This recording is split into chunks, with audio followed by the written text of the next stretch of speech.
Bien-aimés dans le Seigneur, Shalom. Que la paix et la grâce de notre Seigneur Jésus-Christ soient avec nous. Je viens nous exhorter au travers de ce passage biblique de Éphésiens chapitre 6, le verset 12, qui dit « Car nous n'avons pas à lutter contre la chair et le sang, mais contre les dominations, contre les autorités, contre les princes de ce monde des ténèbres, contre les esprits méchants dans les lieux célestes. » Bienvenue dans le Seigneur. Je donne un thème à ce passage, qui est le combat spirituel du chrétien. Le chrétien est celui qui est soumis dans des combats spirituels. Et ces combats ne nous laisseront jamais. Ces combats seront toujours avec nous. Ces combats marcheront avec nous à tout moment, à chaque instant, partout où nous sommes. Puisque nous avons accepté d'être ceux qui suivent Jésus-Christ comme Seigneur et Sauveur. L'apôtre Paul, dans son épître aux Éphésiens, bien-aimés dans le Seigneur, nous rappelle une vérité qui est essentielle. Je dis bien une vérité essentielle. La vie chrétienne est un combat spirituel. C'est ça la vérité que l'apôtre Paul est en train de nous rappeler. Trop souvent, les croyants pensent que leur vie ou leurs difficultés viennent seulement des hommes, des circonstances ou d'eux-mêmes. Mais Paul nous ouvre les yeux à nous faire voir que notre lutte n'est pas contre la chair et le sang.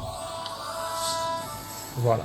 Ce qui veut dire que contre les ennemis humains,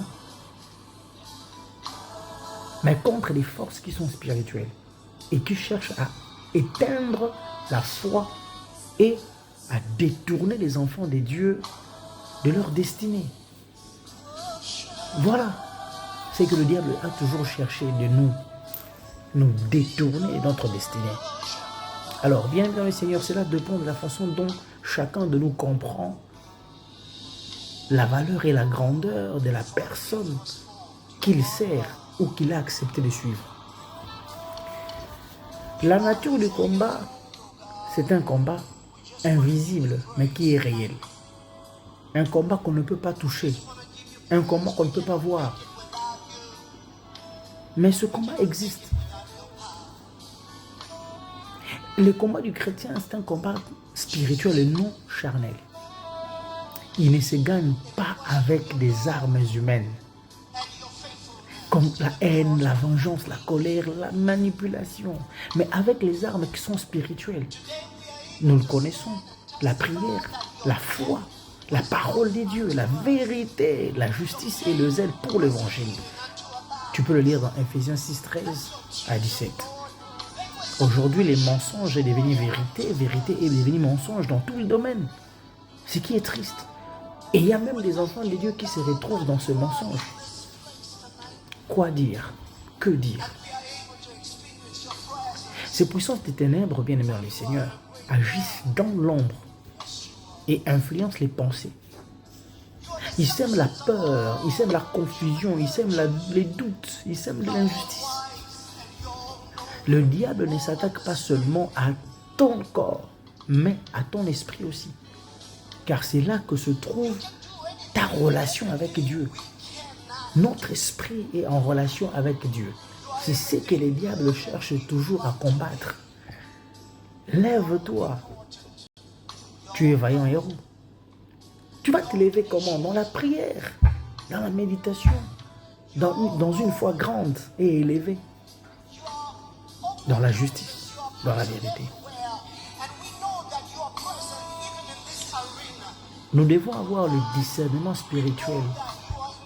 Le discernement spirituel consiste à reconnaître l'ennemi. Il est important de reconnaître la vraie source de conflit, bien-aimé.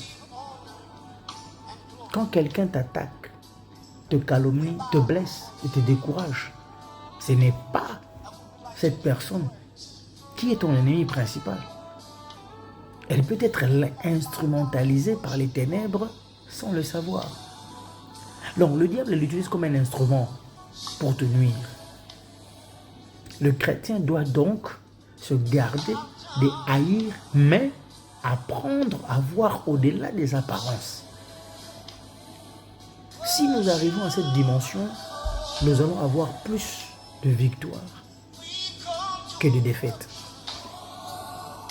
Jacques chapitre 4 verset 7 nous dit ceci: soumettez-vous donc à Dieu, résistez au diable et il fuira loin de vous. Ainsi, au lieu de te battre contre les gens, bats-toi dans la prière, dans le jeûne, dans la foi.